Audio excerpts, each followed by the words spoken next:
네, 오늘은 딥러닝 완전 기초 강의에 대한 Q&A를 같이 해보도록 하겠습니다. 딥러닝 완전 기초 강의에 대해서 여러분들이 질문을 올려주셨는데 그 질문을 같이 한번 읽으면서 그 질문에 대한 대답을 해드리는 그런 형태로 가겠습니다. 예, 별별이님은 딥러닝을 처음 배우는 학생으로 막연히 어렵다고 생각했는데 교수님께서 정말 쉬운 비유로 설명해 주셔서 앞으로의 수업에도 자신감이 생겼습니다.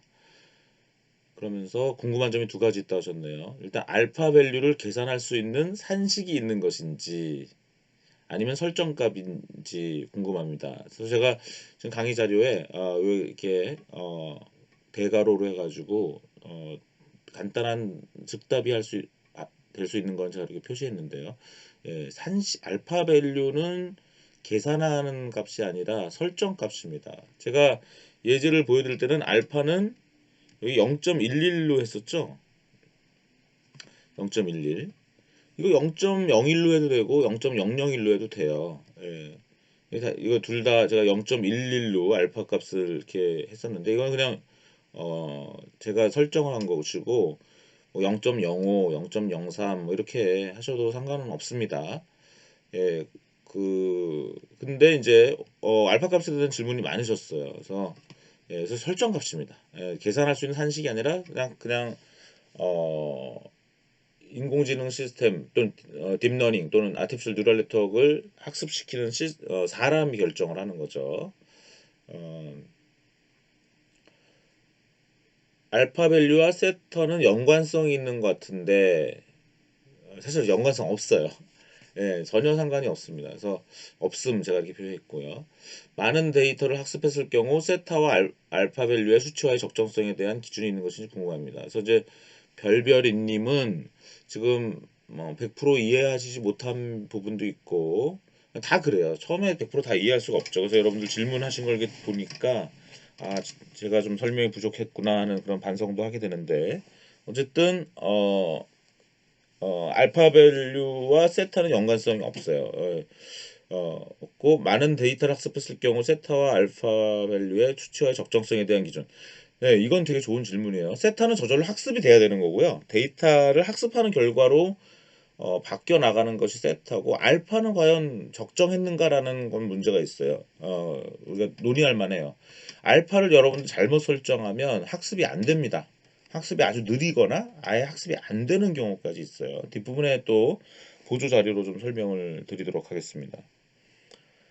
별별 경림은 강의에서 직접 해보는 학습 중 실제로 자동화시킬 때 제가 숫자로 막 계산을 했었죠.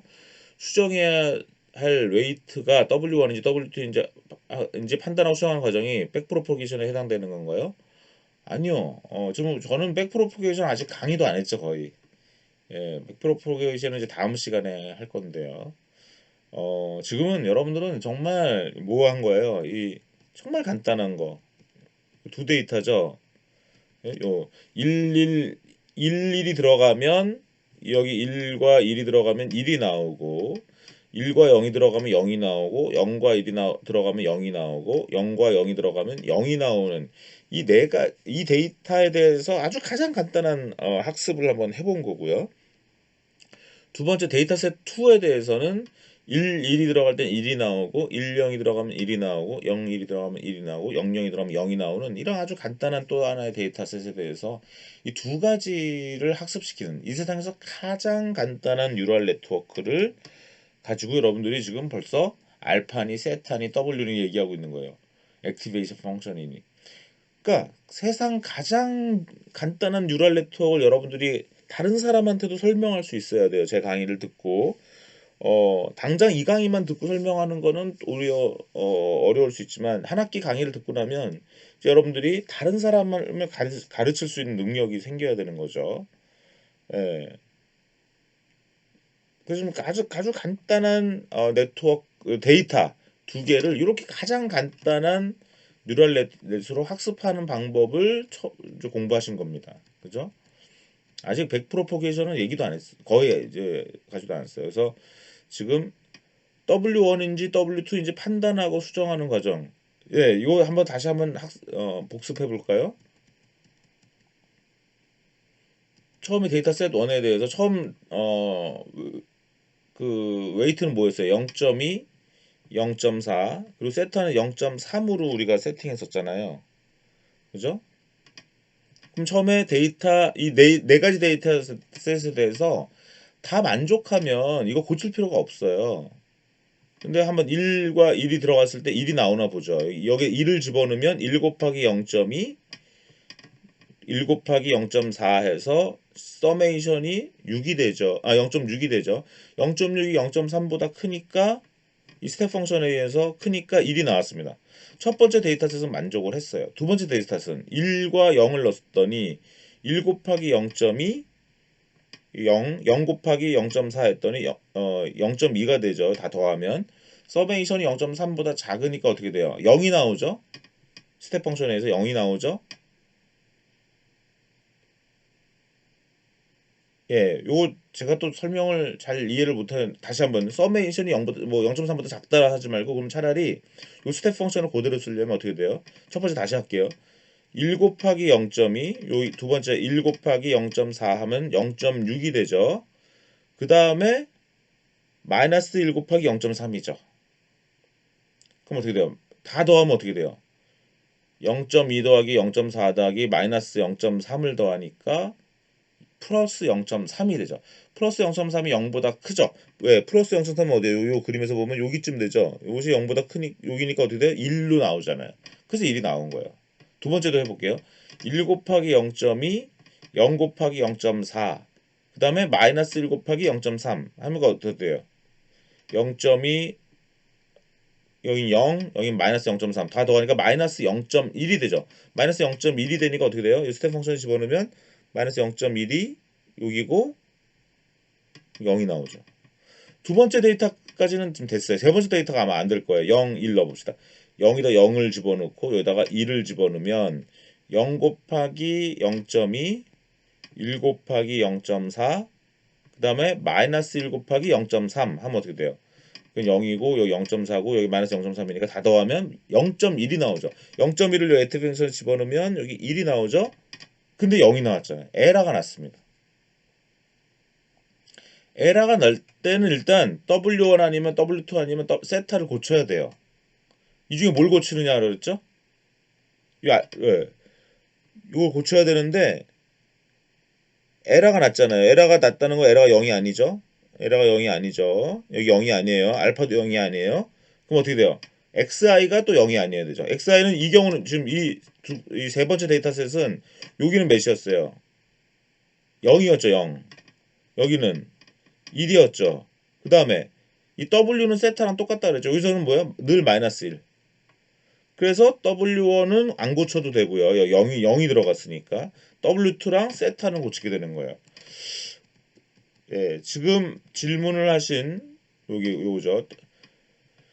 실제로 수정해야 될 웨이트가 W1인지 W2인지 자동화 시킬 때 판단하고 수정하는 게 그냥 이 델타 룰 그 자체에 있었죠. 예. 델타 룰 그 자체라는 거예요. 델타 룰 그 자체. 아까 뭐라고? 제가 한번 이거 고쳐드릴게요. 이 델타 룰 그 자체.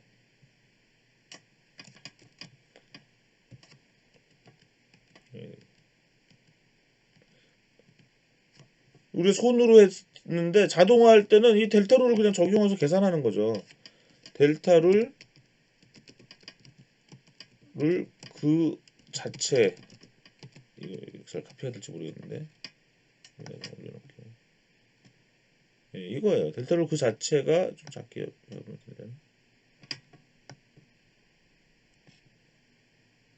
델타 룰 그 자체가 저절로 판단하게 하는 거죠. 저절로 판단의 자동화를 가능하게 하는 거죠. 그게 이해되세요? 이거 이해돼야 되는데. 가능하게 합니다. 델타룰 그 자체가 판단에 자동화를 가능하게 한단 말이에요. 여기다 놓을게요. 이 델타룰에서 어떤 요즘 질문이 되게 희한한 질문 하셨어요. 별별경님이. 수정해야 될 웨이트가 W1인지 W2인지 세타인지 판단해야 되는데 에러가 안 나면 상관없죠. 에러가 안 나면 0이니까 여기가 0이니까 웨이트를 고치지 말아야 되는 거고요. 에러가 났다는 건 여기가 값이 있는 거죠. 0이 아니죠. 알파도 0이 아니죠. 그럼 xy가 0이면 안 고쳐도 되고 0이 아니면 고쳐야 되는 거죠. 이해되세요? 예, 이해됐기를 바라고 진행을 계속하겠습니다. 예시의 학습 중에서 W2가 제로로 바뀐 W2를 이용해도 세타가 변하지 않아도 아웃풋으로 0이 나올 수 있습니다. 그런데도 세타를 같이 변화시켜야 하는 이유가 있나요? 이것도 아주 창의적인 질문인데 여러분들이 그런 질문을 하셨어요. 고민했어요. 이 질문에 대해서 이거 제가 답변을 했나? 뒤에 제가 정리했는데 세타를 변하지 않아도 되는 거 아닌가? 세타를 변하지 않으면 느리겠죠, 훨씬. 예. 그리고 세타에 대해서 너무 고민하지 않으셔도 될 것 같아요. 그냥 어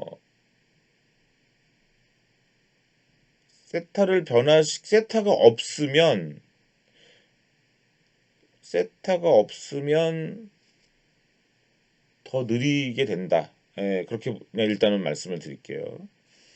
그 다음에 이게 자꾸 깨졌네요. 스텝 펑션의 예시를 보니 렐루가 학습에 영향을 크게 매우 기술은 강의였습니다. 예, 뉴럴 네트워크가 딥할 경우만 렐루가 의미가 있어요. 사실은 딥할수록 그렇게 보시면 되겠고요. 델타 룰에 대해서 처음 알게 됐던 뜻깊은 강의였습니다. 세타도 학습시켰는데 결과값을 만족시킬 때 W만 계속 학습시키면 안 되는 건가요? 제가 이제 다음 시간은 코드를 가지고 한번 얘기할 텐데 이거 한번 테스트해서 보여드릴게요. W만 학습시키고 세타를 그냥 놔둬도 되는지 한번 해봅시다. 더 느리겠죠, 뭐. 더 느리게 될 것 같아요.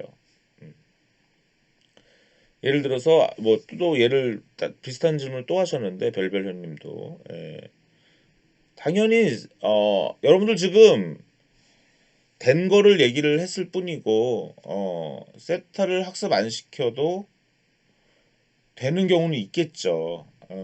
하지만 더 오래 걸리죠. 그죠? 이 경우에서도 더 느리죠. 그죠? 3번이나 학습해야지만 된다. 이런 질문을 했다는 건 굉장히 좋은 것 같아요. 일단 뭐 좋습니다. 근데 저는 바꿔 다시 얘기할게요. 당연히 마이너스 1이 들어간다고 가정하고 우리가 풀고 있으니까 세타를 빨리 고쳐줘야 더 빨리 학습하죠. 뭐 그렇게 얘기할 수밖에 없어서 저는요. 그 다음에 볼별 연님은 데이터를 학습시킬 때마다 그 데이터에 맞는 방향으로 가중치가 바뀌는데 그러면 초기 데이터나 A양 낙가가 나중 데이터를 학습한 값 간에 차이가 생길 수도 있을 것 같은데 다시 초기 데이터를 대입해 보거나 하는 과정도 공식적으로 있나요? 제가 강의할 때 약간 그렇게 넣어봤잖아요. 예. 원래는 어떻게 돼요? 한 번 고칠 때마다 다 넣어보고 싶겠죠. 근데 그러면 계속 왔다 갔다 하겠죠. 진동할 수도 있어요. 그래서 학습 데이터 전체를 한 번씩 해보면서 다 고치는 방법이 있고 학습 데이터 전체를 다 돌리고 나온 데이터를 평균 내서 하는 방법도 있습니다. 그 별별녀님 아주 좋은 질문하신 거예요. 여기 보시면 우리가 처음에 111이라는 데이터는 그냥 돌아갔죠. 두 번째 100도 됐었죠. 근데 010이 안 돼가지고 우리가 이제 웨이트를 이렇게 고쳤더니 다 됐잖아요, 우연히. 꼭 그렇지 않아요. 질문하신 것처럼 010을 고쳤더니 딴 게 안 될 수가 있어요. 그러면 한 바퀴 더 돌아야죠. 그걸 F폭이라고 그래요. F폭. 지금 이 경우는 F폭을 한 번밖에 안 해도 학습이 된 경우가 우연히 나왔을 뿐이에요.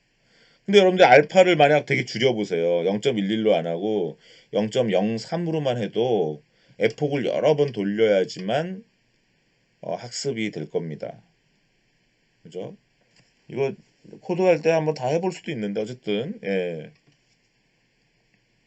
그렇고요.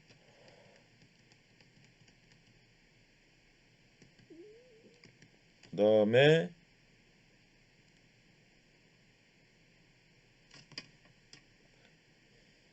그래서 학습 데이터 전체 아까 4개면 4개를 다 돌리고 나서 그때 델타 W가 어떻게 바뀌어야 되는지를 할 수 있잖아요. 평균 내서 하는 방법도 있어요. 그러니까 예를 들어서 여기서 아까 111은 제대로 돌아갔죠. 여기서 111은 제대로 돌아갔죠. 100은 또 제대로 돌아갔죠. 010만 바뀌었죠. 우리가 0.11씩 바뀌게 됐는데 사실 그걸 평균 000도 아마 됐었을 거라고요. 그럼 그 바뀌어야 되는 것에 평균으로 하는 방법도 있어요. 예. 왜? 네 가지 데이터를 다 만족시키는. 그러니까 어떤 거는 델타를 W1을 줄여라 하는 것도 있고 어떤 건 W1을 늘려라 하는 데이터도 있을 수 있죠. 이 두 가지가 상충될 때는 어떻게 돼요? 그 두 개의 평균을 로 웨이트를 약간 살짝 고쳐주는 전략도 있을 수 있다라는 거죠. 그래서 여러분들이 이걸 직접 이 간단한 뉴럴넷을 코딩해봐야 이제 뉴럴넷을 제대로 할 수 있는 거예요. 제가 이번에 강의하면서 야, 이 쉬운 뉴럴 네트워크에서도 이렇게 질문이 많이 나오는데 이걸 정말 빠삭하게 알게 해야 되겠구나 완전히 그런 생각을 또 했습니다. 지금 제가 질문에 답을 했는데 또 이해 못해도 돼요. 예, 또 이해 못하면 또 한 번 질문하시고 또 한 번 강의를 할 겁니다. 델타 룰식이 유도되는 과정이 리스트 민세큐와 결국 수학적으로 같은 방향인가요? 예, 뒤에 말씀드릴게요. 네, 그렇습니다. 신기하죠? 잘 생각해 보세요. 에러의 제곱을 다 더한 것을 W1과 W2로 편미분하다 보면요. 그것이 델타 룰과 결국 같아지는 거예요. 편미분해서 그레디언트 디센트 메소드로 하면 그것이 델타 룰과 결국 같아집니다.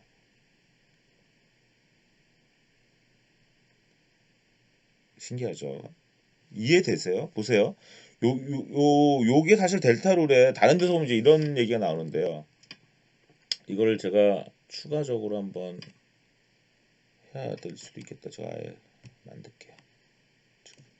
간단하게 간단하게 만들게요. 보세요. 이게 이 델타 룰이죠. 이 델타 룰 의미가 뭐냐면 알파는 늘 플러스라고 치고요. 에러가 알파는 플러스예요. 그냥 알파는 0보다 큰 어떤 값이죠. 보세요. 이제 저 t 빼기 5가 뭐예요? 에러죠. 예, 에러를 우리가 지금 t 빼기 트루스 빼기 오브저베이션 또는 아웃풋이라고 얘기했습니다. 그럼 보세요. 에러가 플러스고 입력값이 플러스 입력값이 뭐예요? 이 xi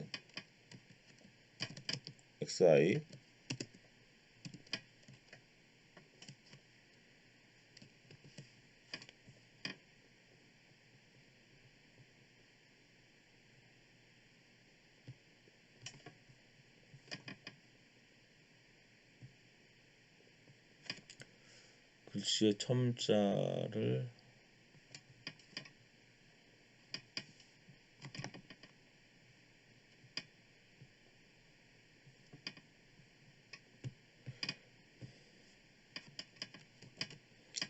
예, xi가 이거죠. 예, 입력. 그럼 입력도 플러스면 에러도 플러스고 입력도 플러스면 웨이트를 뭐라고? 가중치를 늘려라. 치도 늘려라. 그게 무슨 말? 늘려라라는 건 또 다시 무슨 뜻이에요? 델타가 플러스가 되는 거죠. 보세요. 다시 그럼 이걸 정리하면 어떻게 돼요? 에러가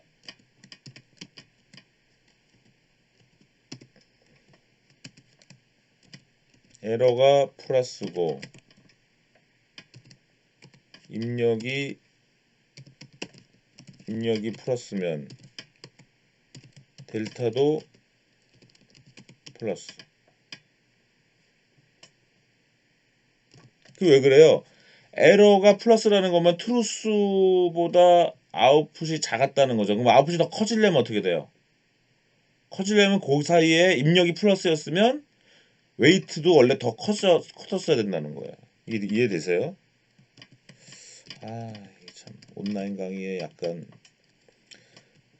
에러가 플러스고 입력이 마이너스면 어떻게 돼요? 에러가 났어요. 에러가 났다는 얘기는 아웃풋이 더 컸어야 되는데 입력이 마이너스니까 뭐여야 돼요? 델타가 마이너스여야 되는 거죠. 델타가 줄어들어야 돼. 그러니까 가주수가 줄어야 되는 거죠. 근데 이게 좀 어때요? 이게 좀 상식적이지 않아요?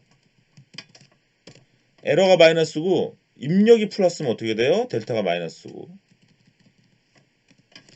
에러가 마이너스고 입력도 마이너스면 델타가 마이너스인 거. 이거 다 입력이 마이너스면 델타는 플러스여야 되고. 여러분들 이거 이해되세요? 이 상식적인 게 이게 델타 룰이에요. 예, 이게 델타 룰이에요.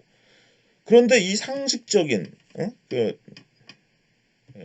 룰, 델타 룰이란 델타 룰이란 매우 상식적이죠. 여러분 상식적이다라는 게 이해가 돼요? 근데 수학은 원래 상식적인 거잖아요. 그래서 어떻게 돼요? 이건 결국 그레디드 디센트 메소드와 같다라는 거예요. 진짜 그렇게 정도 설명을 시도하겠습니다.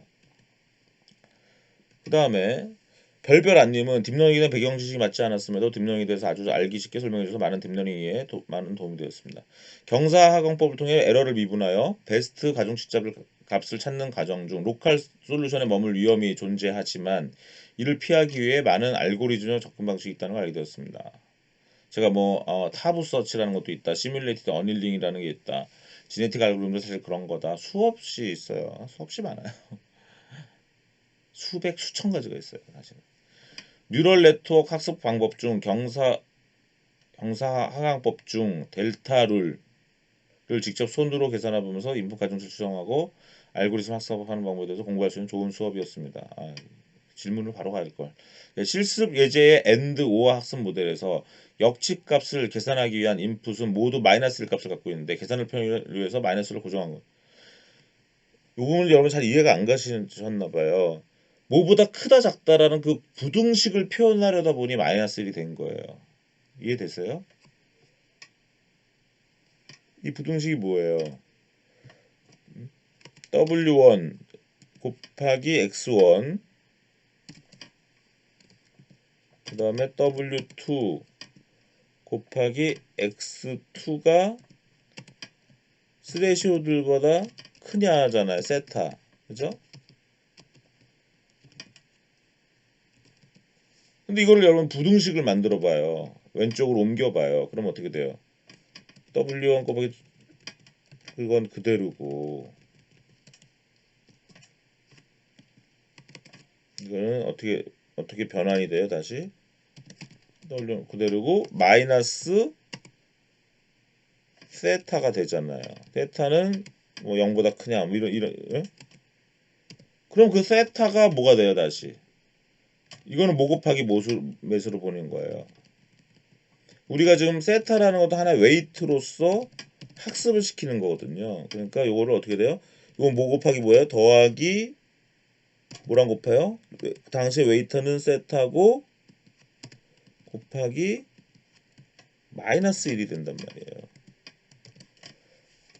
지금 제가 요식을 이렇게 바꿨고 이걸 이렇게 옮겼어. 그럼 어떻게 돼요? 이제 웨이트가 웨이트 1, 웨이트 2, 또 세타도 사실 웨이트 3예요. 그때 입력값이 x1, x2, 그다음에 요 세타의 경우는 마이너스 1이 늘 들어오는 거죠. 계산의 편의 때문에 그런 게 아니라 개념적 개념적으로 역치라는 거, 이 스레시홀드보다 크냐 작냐를 계산하려다 보니 그 부등식을 표현하다 보니 이렇게 된 거예요. 그래서 마이너스 1이 늘 들어가게 된다라는 거예요. 그 다음에 델타 룰 이하용 에러가 발생하는 인풋 카테고리 가중치만 변경해 합숙하면 어떠한 문제가 생기는지. 이게 너무 재밌어요. 이 질문을 자꾸 하시는데 웨이트만 변경하면 하여튼 느린 거예요. 그 아까도 말씀드린 것처럼 이 세타도 웨이트이기 때문에 이걸 빨리 고쳐주는 게 되는 거예요. 왜 이걸 왜 하지 않습니까? 라고 물으면 제가 할 말이 없어요. 그게 아니라 왜 이걸 이걸 하면 더 빠르다. 이렇게 그 정도로 얘기할게요. 예. 별별백님은 질문 안 하셨고 별별별님은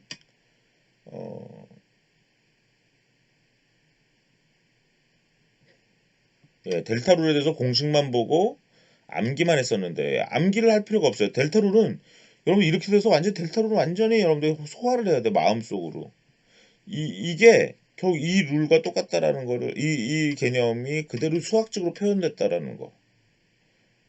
그러니까 여러분 세상의 규칙은 수학으로 표현될 수 있고, 예, 상식은 수학으로 표현될 수 있는 거예요. 예. 그래서 어떠한 몰상식하거나 비상식적인 일들을 하면 안 되는 겁니다. 정부 정책도. 왜? 그 수학 이퀘이션이 있는 걸 무시해버리면 결과가 나올 수가 없는 거죠. 네. 그러니까 델타 룰은 매우 상식적이고 이렇게 깔끔하니까 오히려 수학적으로 표현되는 거예요. 수학적으로 표현되는 게 이상하지 않길 바래요. 수학적으로 표현됐다는 건 이것이 너무 깔끔한 룰이구나. 이렇게 이해를 하시면 될 것 같아요. 예. 그래서 그래서 델타 룰은 이게 암기하는 게 아니에요. 가만히 생각해 보면 여러분들이 늘 생각해낼 수가 있는 거예요. 그 다음에 데이터를 학습시키기 위해서 의미로 넘는 학습률을 잘못 넣으면 학습에 시간이 오래 걸려요. 그렇죠. 예, 최적에 맞는 초기 학습률을 넣기 위한 공식이나 과정이 있는지 없어요. 그런 게 없는데 이따가 한번 링크로 그 소개는 해드리겠습니다. 그래서 여러분들이 인공지능이 얼마나 허무하고 취약한 것인가라는 걸 이해하시기 바라요. 세상에 이렇게 간단한 뉴럴넷 하나만 가지고도 뭐 알파라는 게 우리가 설정해야 되는 거잖아요. 그래서 인공지능이 우리를 앞으로 지배한다 이런 얘기 너무 웃긴 얘기가 우리 인간이 다 컨트롤하는 거예요. 예, 그 알파 값도.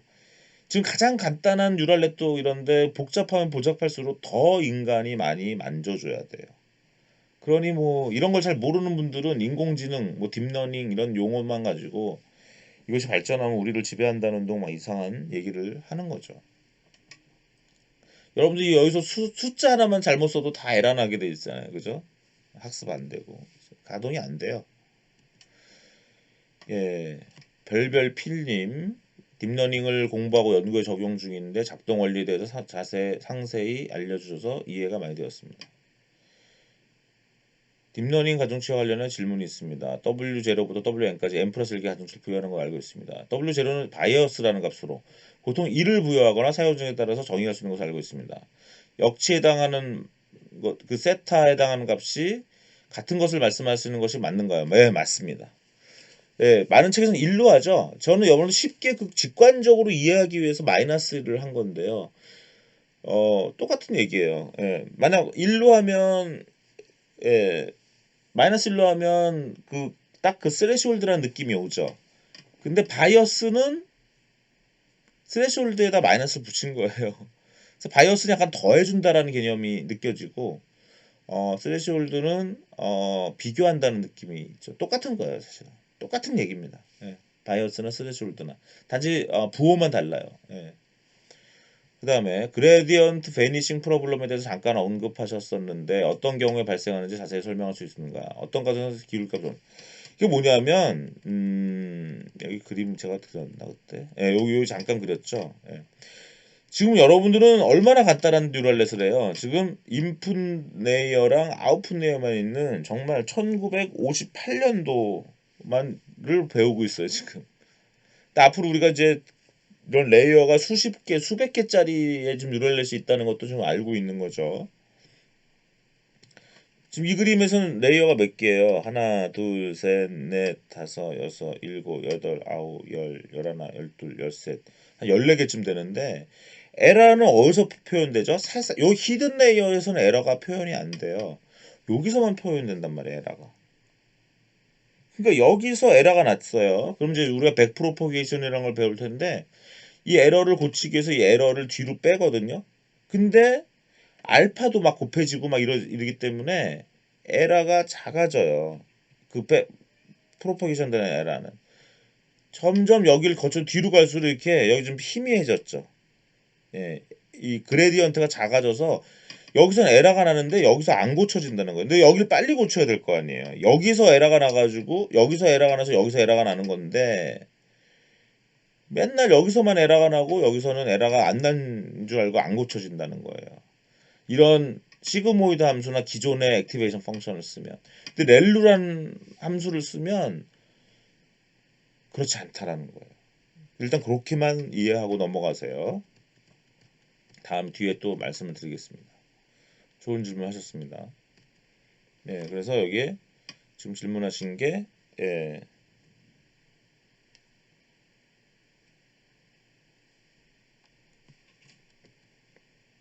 여기 그레디언트 베니싱 프로블럼. 그 다음에 세 번째 질문도 아주 좋았어요. W 곱하기 V를 벡터 관계로 설명해 주셨습니다. 교재를 한번 살펴보고 이해해봤습니다. 제가 이해한 건 W 곱하기 V가 0보다 커. 그러면 글씨가 한두 글씨 뭐가 그죠? 제가 지금 이 캠퍼스 거를 카피하면 뭔가 그 글씨가 좀 깨지나 봐요. 그죠? 스텝 펑션에 의해 1이라는 값이 결정되었을 때 타겟 밸류가 0이라면 0에 해당하는 값은 세트 값이 90도에 가까워져야 되고 그렇기 때문에 W 곱하기 V 값은 0보다 작아져야 맞습니다. 정확하게 이해하셨어요. 정확하게 이해하셨고요. 다시 한번 설명을 하면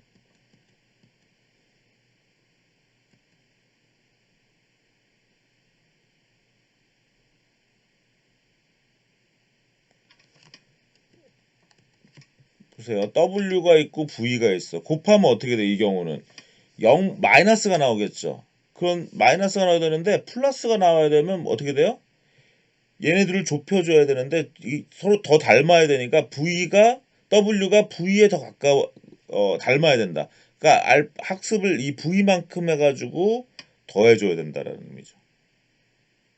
그죠? 좀 더 좁혀줘야 돼. 반대로 이 경우는 V랑 W가 너무 곱하니까 여기 90도가 안 되니까 어떻게 돼요? 값이 커지죠. 커져서 1이 나와버린 거예요. 그러면 어떻게 돼요? 그렇게 하지 말고 0이 나오게 하려면 얘가 W가 V보다 좀 멀어져야 돼. 그러니까 V의 반대 방향의 벡터를 알파만큼 옮겨서 요걸 더해서 새로운 W 프라임을 만든다는 거죠. 네. 지금 별별 필름은 잘 이해를 하셨습니다. 별별 율님 딥러닝에 대해서 처음 공부해도 현재 에드위스 KOCW 같은 사이트에서 조금씩 공부하고 있습니다. 델타로 해서 대략적으로 이해하셨는데 정확하게 이해할 수 있었다. 예. 질문. 원하는 결과 값을 얻기 위해서 W나 세타 중 하나만 학습해도 하나만 학습하면 안 되는 건 아닌데 느리다. 여러 번 말씀드렸고요. 가능하다면 먼저 학습시켜야 한다. 아니다. 똑같아요. 여러분 W나 세타가 좀 똑같다는 거 이해하셨어요? 제가 아까 그 그림 말씀드렸죠. W와 세타는 사실 수학적으로는 정확하게 똑같아요. 그러니까 둘이 뭐 다르게 취급할 필요가 없다. 라는 것입니다. 그래서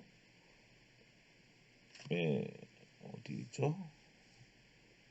아까 요 안 했네. 스텝 펑션의 경우 제로에서 불연속인데 만약에 가중치와 변수를 내적한 값이 0이 나오면 풀지 못하는 문제가 되는 건가요? 아니죠. 스텝 펑션도 0이면 정하는 게 나름이죠. 여기 보면 0일 때 0일 때 0도 되고 1도 될 수 있죠. 그건 정하기 나름이에요. 그래서 0일 땐 0으로 해도 되고 0일 때 1로 해도 되고 그 대신 어떻게 돼요? 아주 미세하게 요 사이에 있을 때 널뛰겠죠. 그런 문제가 있죠. 그래서 스텝 펑션이 좋지 않다는 거예요. 그런 면에서는 극단적인 거죠. 극단적이잖아요. 예. 그래서 스무딩하는 거죠. 그죠? 그래서 계단식보다는 스무딩하거나 렐루가 더 나은 것이다. 미분이 안 된다는 게 뭐야? 널뛴다는 뜻이잖아요. 거기서 그죠? 그다음에 예, 수학적으로 W나 세타는 똑같은 것으로 취급됩니다. 이렇게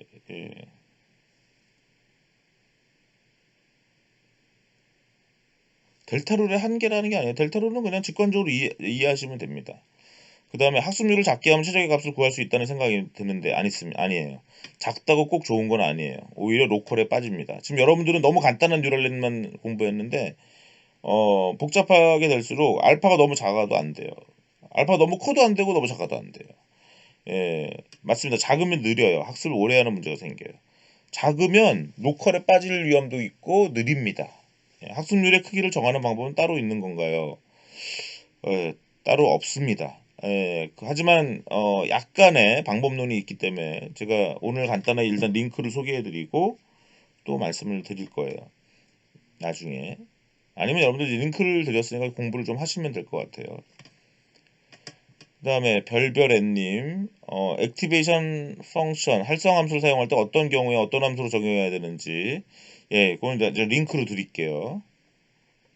근데 사실은 이제는 활성 함수 이슈가 별로 없어요. 그래서 이제 시그모이드를 쓰거나 렐루 정도 쓴다, 이 정도로 하시면 되고요. 하지만 여전히 여러분들이 저의 이 간단한 강의를 듣게 되면 앞으로 와, 딥러닝 연구할 거 진짜 많네, 이런 생각이 들 수도 있을 거예요. 그죠?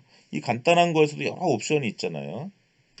별별진님, 경사강법에서 학습률이 너무 크면 최적화로 수렴하는 것이 발산하게 되고, 너무 작으면 지역 최소값,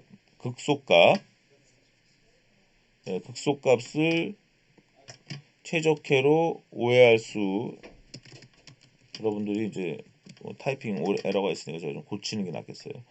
최적화로 오해할 수 있다는 설명 잘 이해했습니다. 그렇다면 여기서 적절한 학습률을 구하기 위해서 어떠한 과정이 필요한지, 표준이 되는 학습률 계산법이 따로 있는지 없습니다. 물론 러닝 레이트를 이니셜라이제이션하는 이런 테크닉들이 좀 있어요. 그 최적의 알파라는 거는 계산법이 없고 해봐야 아는 거고요. 그때 데이터에 따라 다르고 모델에 따라 다르기 때문에 이런 게 딥러닝의 허무한 점이고 취약한 점이에요. 딥러닝이 대단한 것처럼 자꾸 생각하시면 상당히 곤란합니다. 여러분들이 벌써부터 실망하는 사람이 나올지도 몰라요. 아, 이렇게 주먹구구야? 이런 거죠. 가중치와 임계치를 동시에 학습시키는 것은 가중치만 학습시키는 것보다 빠른 학습. 이분이 본인의 답을 내셨네. 일단 그렇게 이해하시면 좋겠고, 그리고 가중치와 임계치가 결국 같은 거네 라는 인식까지 도달하시면 좋겠습니다. 별별모님, 학습을 시킬 때 활성화 함수로 쓰시 기준을 크면 1, 작으면 0인 계단 함수를 사용했다고 생각합니다. 제가 알기로 다중분류에서는 활성화 함수로 소프트맥스를 쓰는 것으로 알고 있습니다. 네, 다중분류는 그래요. 그래가지고 일단 뭐 소프트맥스 나중에 배울 텐데, 일단 다 더하면 확률 1이 되는 거. 그러니까 어떻게 보면 이제 여러 숫자 인식 이런 데 많이 사용되죠. 이것이 0이냐 1이냐. 그럼 어차피 숫자 중에 하나라고 생각하면 10개밖에 없죠. 0, 1, 2, 3, 4, 5, 6, 7, 8, 9. 거기서 이제 각각의 확률을 구하는 문제로 바꾸고 싶을 때는 소프트맥스로 액티베이션 펑션을 쓰는 거죠. 렐루를 쓰면 렐루는 확 길어지잖아요. 그죠? 렐루는 중간중간에 쓰는 거, 히든 레이어 쪽에 쓰는 거고, 마지막에 아웃풋 레이어에 쓸 때는 이제 소프트맥스를 쓰는 거죠. 그래서 어떤 문제는 어떤 활성화 함수, 이런 질문을 자꾸 많이 하셨네요. 학습률에 대해서, 제가 알기로 학습률은 알고리즘 개발자가 경험에 의해 뭐 그죠, 직접 설정해 주는 그런 휴리스틱한 하이퍼 파라미터입니다. 정확한 말씀이에요. 에폭수도 마찬가지고요. 배치 사이즈도 마찬가지예요.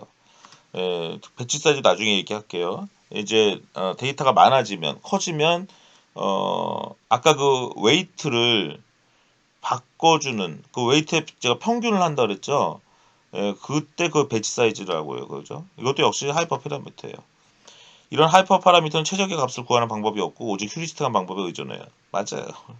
이러니 얼마나 딥러닝이 취약합니까? 그죠? 그 다음 별별진님, 1강을 모두 수강하고 질문이 한 가지 있습니다. 엔드 연산에 대해서 학습을 진행할 때 세타 값에 1을 입력해도 상관없다고 하셨는데, 해당 연산의 세타 값은 0.11이 돼야 되는 것 같기 때문에 마이너스 1.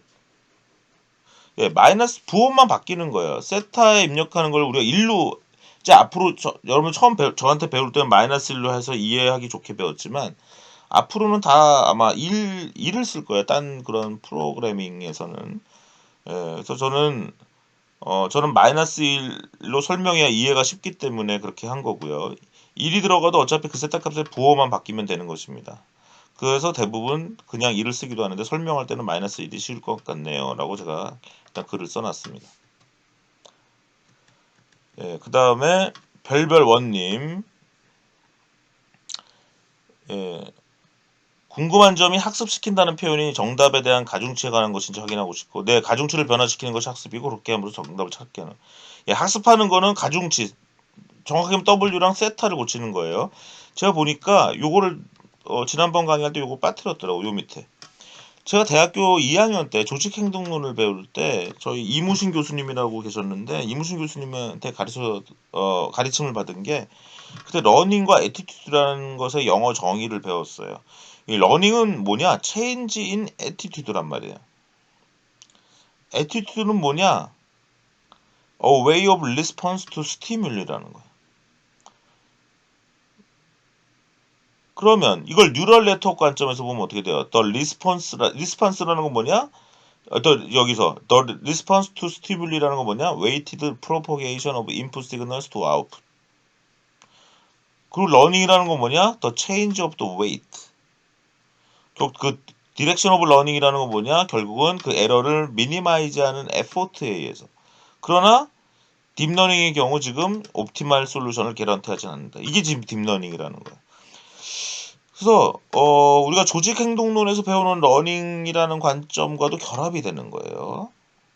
예, 러닝이라는 건 애티튜드에서의 체인지고 애티튜드라는 것은 a way of response to stimul이라다.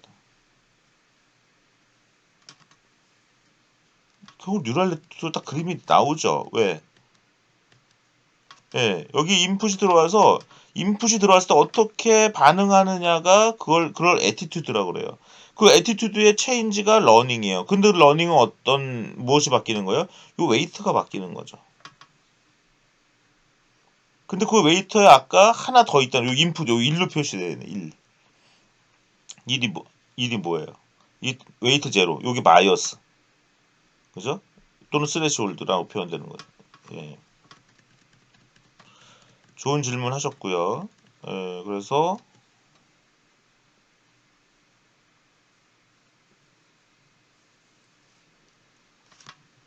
결국 학습시킨다는 표현은 정답을 학습시키는 게 아니라 정답이 나오게 하는 가중치를 학습시키는 거죠.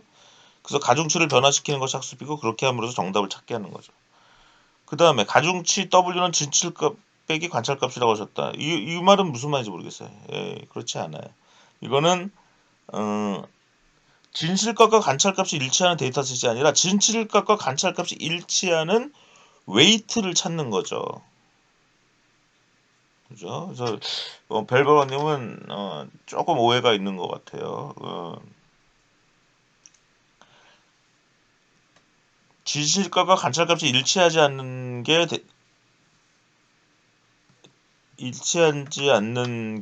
데이터가 아니라 데이터는 그냥 존재하는 팩트고요.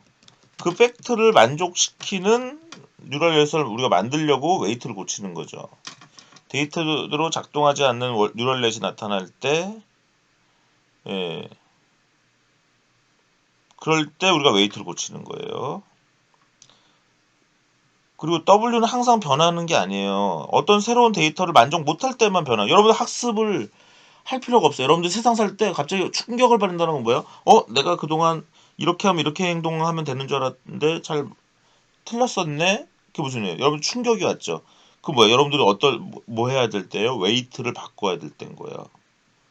예. 별별 안님, 알파카는 따로 계산법이 있는 똑같은 질문이고 활성화 함수 중에 더 정확도가 높은 함수 이런 개념은 없습니다. 예, 그 다음에 별별 회님, 활성화 함수 중에는 계단 이런 것이 있는데 렐루는 이 범위가 아닙니다. 예, 왜 렐루 좋은 얘기예요. 렐루 함수는 이 범위를 넘어가죠. 왜? 아까 얘기했지만 베니싱 그레디언트 프로블럼을 방지하기 위해서 나오기 시작한 게 렐루거든요. 0과 1 사이로 제한하니까 너무 학습이 안 되는 거예요. 그래서 학습을 빠르게 하는 방법의 이노베이션이 일어난 게 렐루라는 것입니다.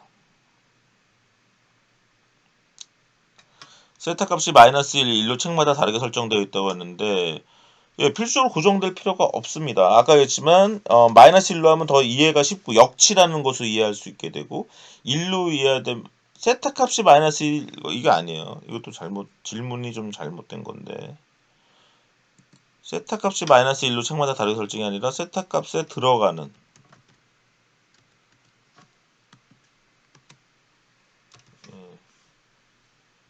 세타에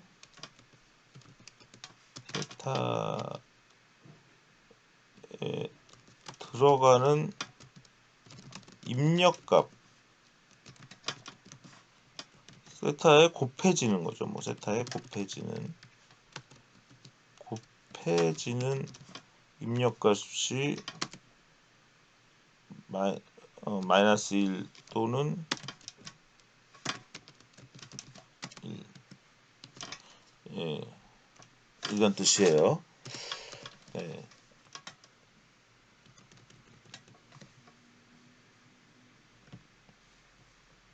예, 여기서 세타 값이 마이너스 1로 책마다 다르게 설정했다. 이거는 잘못된 표현.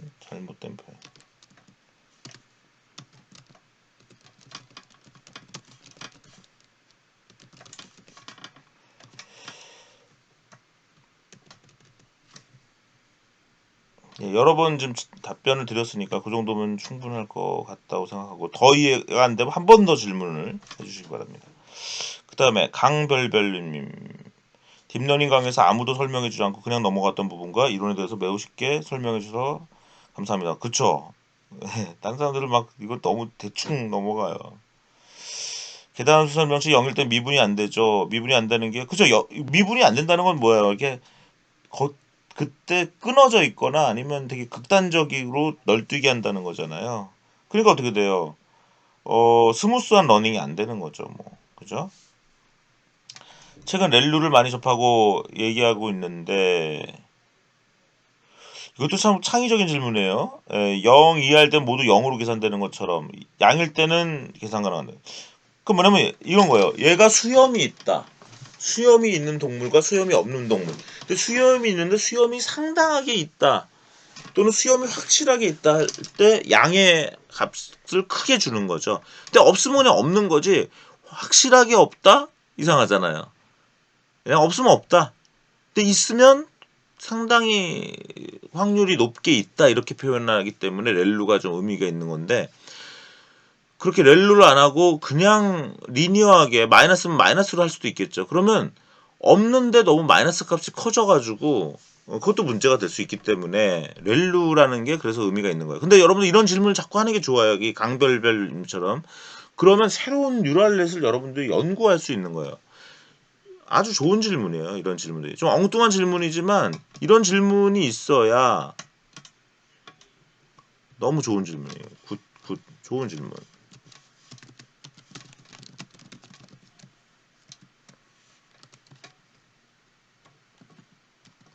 맞아요. 예. 그래서 여러분들이 물론 난꼭 왜 렐로 써야 돼? 나 딴 거 해보고 싶어. 이렇게 연구해도 괜찮아요. 예. 거기서 왜냐면 제가 얼마나 바보 같아요. 제가 만약 1990년대에 왜 사람들이 다 시그모이드 펑션만 쓰지? 왜 0과 1 사이만 쓰지? 아까 이 질문 누가 했지? 예. 우리 별별회님처럼 왜 0과 1 사이만 쓰지? 라는 했다면 제가 렐루를 만약 고안했다면 그 당시에 엄청 유명해졌겠죠. 예. 예, 지금도 아마 여러분들이 또 왜 그렇지 왜 그렇지라는 그런 질문을 또 해야 될지 몰라요. 물론 공부 안 하고 하는 질문은 황당한 질문밖에 못 하는 거고요. 공부를 하면 할수록 하면 해 나가면서 질문을 늘 의심을 해보는 건 좋죠. 예, 김별별님, 아티피셜 뉴럴 네트워크가 딥러닝에 속하는 모델 중 하나라고 생각했는데 딥러닝이 아티피셜 뉴럴 네트워크와 같다고 설명해 주셔서 질문드립니다. 컨볼루션 뉴럴 네트워크나 리커런트 뉴럴 네트워크 딥러닝의 하나죠. 그럼요. 그럼 컨볼루션 뉴럴 네트워크가 아티피셜 뉴럴 네트워크 한 유형이라고 생각할 수 있는 건가요? 예, 맞습니다. 예. 그거 미리 보여줄까? 그 뉴럴 네트워크 주라는 그래도 이 질문에 대해서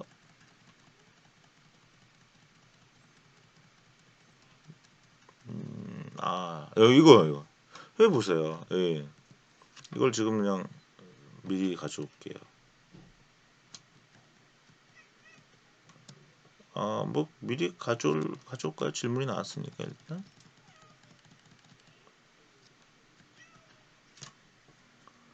방금 김별별님이 질문한 것처럼 이거 다 뉴럴 네트워크로 되어 있지 딥러닝이라고 되어 있지 않죠. 이게 mostly complete chart.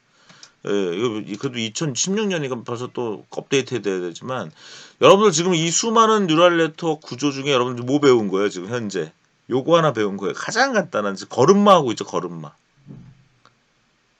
다음 시간에 요거 배울 거고요. 그죠? 이런 식으로 그죠? 다 이게 뭐라고? 뉴럴 네트. 여기 보면 딥 컨볼루션 뉴럴 네트워크 이것도 뉴럴 네트예요. 예. 뉴럴 네트워크. 제가 아까 그랬어요. 딥러닝은 다 뉴럴 네트라고 그랬죠? 예. 그러니까 컨볼루션 뉴럴 네트워크, 리컨트 뉴럴 네트워크 다 제가 뭐라 했어요? 아티피셜 뉴럴 네트워크랑 딥러닝이란 말은 거의 똑같은 말이나 마찬가지라고 얘기했죠. 예.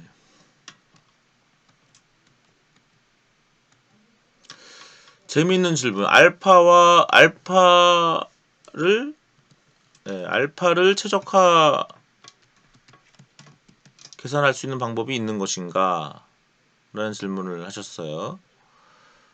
네.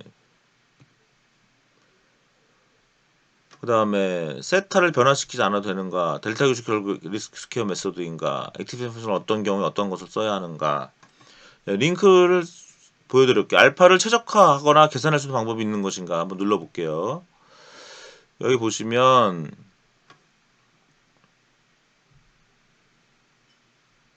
네, 제이슨 브라운리라는 분이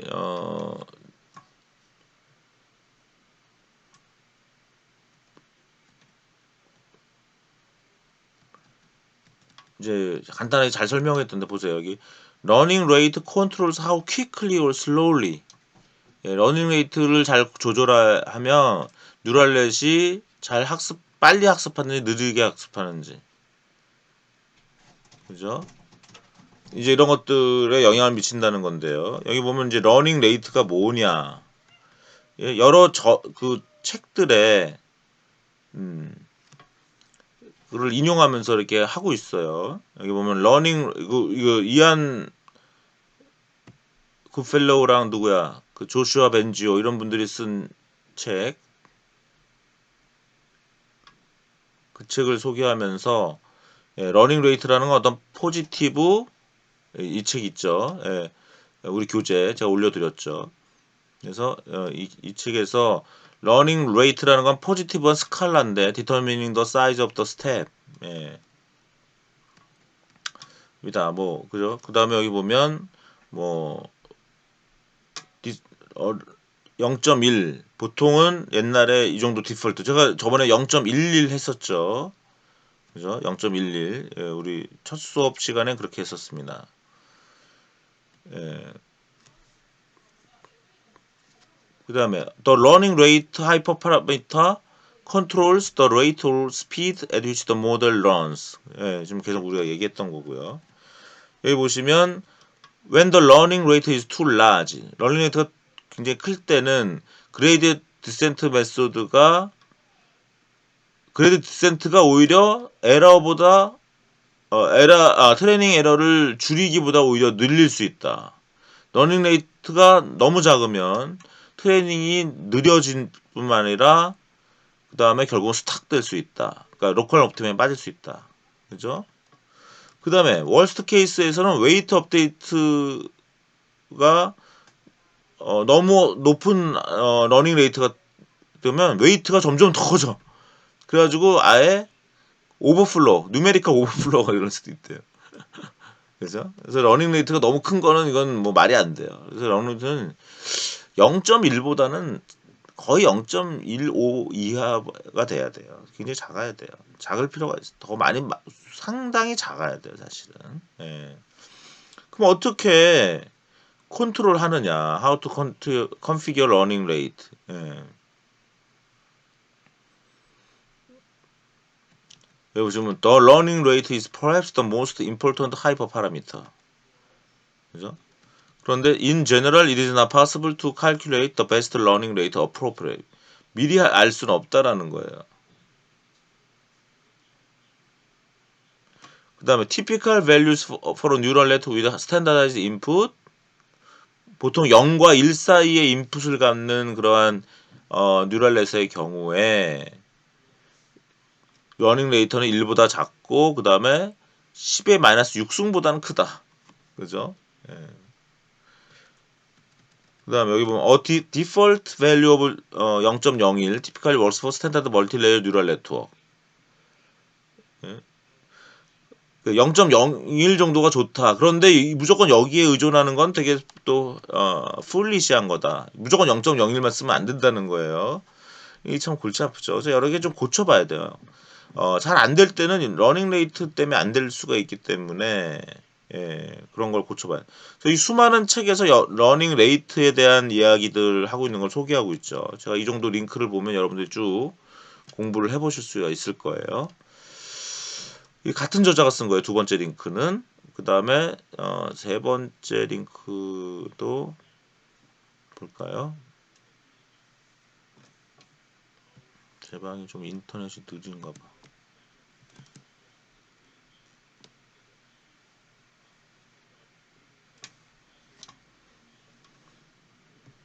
예, 이거는 이제 러닝 레이트를 이것도 저도 프로그램에 한번 짜볼까 싶어요. 재밌어요. 이거 누가 쓴 거냐면 수키라우라는 분이 쓴 건데 재밌어요. 예, 러닝 레이트, 콘스턴트 러닝. 이건 뭐야? 계속 어떤 이폭을 하는 동안은 계속 같은 러닝 레이트를 하게 하는 방법이 있고요. 여기서 좀 케라스를 쓸 때 파라미터를 주는 법까지 가르쳐 줬어요. 타임 베이스 디케이, 러닝 레이트를 작게 하는 방법.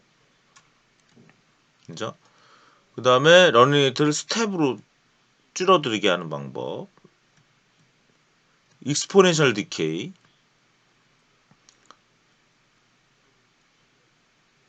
그래서 러닝 레이트를 계속 이렇게 줄이는 거죠. 이렇게 익스포넨셜하게 디케이 하는 거, 이렇게 스텝 펑션 형태로 디케이 하는 거, 그죠? 그 다음에, 네, 이런 식으로 디케이를 시킬 수도 있는 거죠. 왜? 기껏 학습했는데, 그러니까 학습이 될수록 약간 더 미세하게 줄여주는 거죠. 그죠?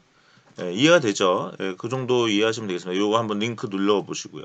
세타를 변화시키지 않아도 되는 거 아니에요? 여러 질문이 있었는데 사실은 세타는 웨이트랑 똑같이 보시라고 여러 번 말씀드렸습니다. 이제는 저는 이번에 처음 그런 질문을 받아봐요. 그래서 여러분들이 그동안 오히려 이런 질문을 제가 다른 수업 시간에 이런 질문을 못 받은 게 오히려 문제였던 것 같아요. 그래서 여러분들이 좋은 질문을 하셨습니다. 예, 세타와 W는 같다. 여기 무슨 말이냐? 바이어스난 마이너스 스레시홀드라는 말이 나오죠. 예, 바이어스란 마이너스 스레시홀드. 예. 예, 이게 중요한 얘기예요. 예, 그래서 제가 그 세타를 변화시키 이런 말은 이제 질문을 하지 않으셨으면 하겠는데 바이어스라는 건 마이너스 스레시홀드랑 똑같다. 그 다음에 결국은 W다, 웨이트다. 델타 규칙이 결국 리스트 스퀘어 메소드인가? 예, 사실은 그래요. 예, 그래서 요거에 관련된 링크를 또 하나 제가 일단 인터넷으로 제가 이렇게 찾아가지고 여러분들이 한번 읽어보고 이 미디엄이나 투월드 데이터 사이언스 이게 다 같은 회사인 걸로 제가 알고 있고 상당히 쉽게 그 설명하고 있어요. 혹시 여러분들 가입이 안 돼가지고 이게 다 안 읽혀지면 저한테 연락을 주시면 제가 PDF를 만들어서 다시 올려드릴게요. 예, 이 글을 보면 아주 전통적인 교과서들을 보면서 결국은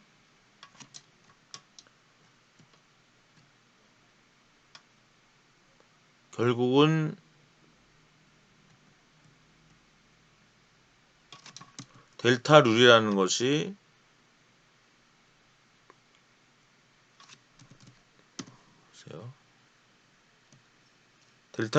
결국은 리스트 스퀘어 메소드에서 나오는 것이다. 라는 거를 보여주고 있는 그런 내용입니다.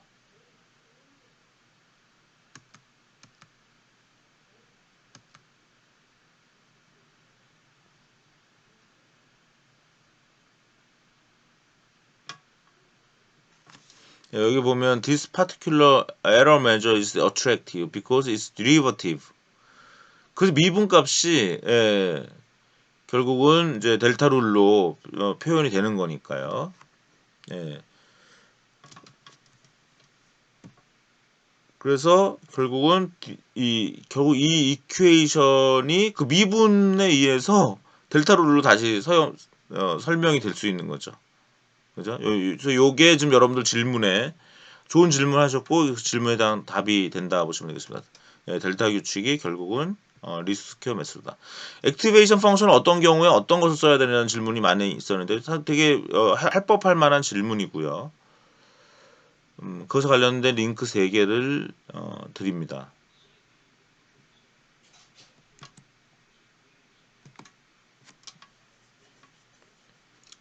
그러면 이제 뭐 그림 이제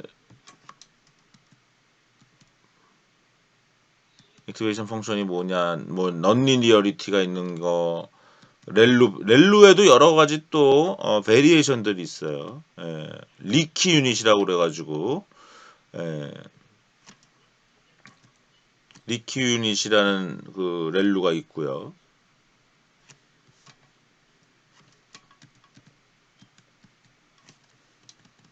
예, 여기 보시면 이런 그림 안에 셀루, 엘루 뭐 여러 가지 이제 그 베리에이션이 있는 거죠.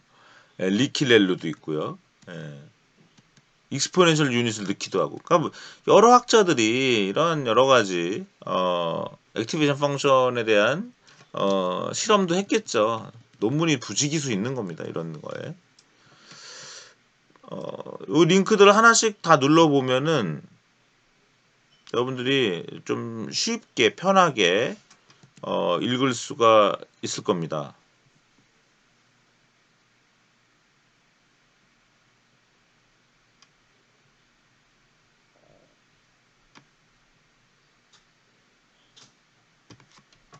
워낙 이제 비주얼레이션을 잘 해놓은 경우가 많기 때문에 바이너리 스텝 펑션, 리니어 액티베이션 펑션, 그 다음에 이제 넌리니어에서는 시그모이드 펑션, 탄젠트 하이퍼볼릭, 렐루, 리키렐루 이런 정도로 지금 보여주고 있는 거죠.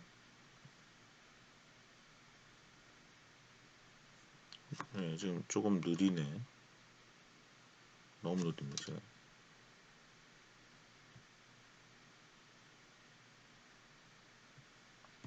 불편할 정도로 느린데, 예, 일단 눌러보고 제가 딴 걸 또 열어볼게요.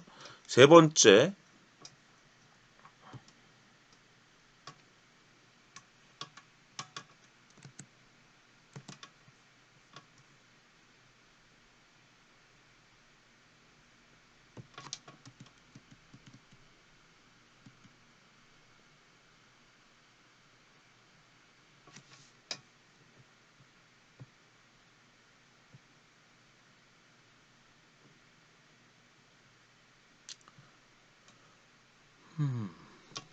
느려도 너무 느려서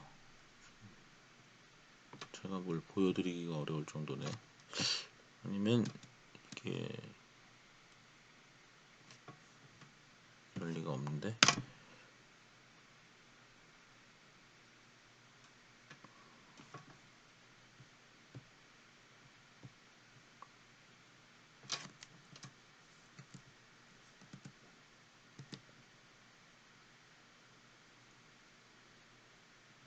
예, 컴퓨터 자체가 조금 느리네요. 죄송합니다.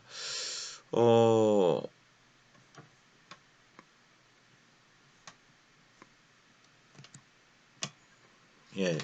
그래서 여러분들 이 링크를 좀 보면서 지금 이제 조금 인터넷이 들어왔는데 여기서도 그림이 이제 좀 들어왔네요. 그죠?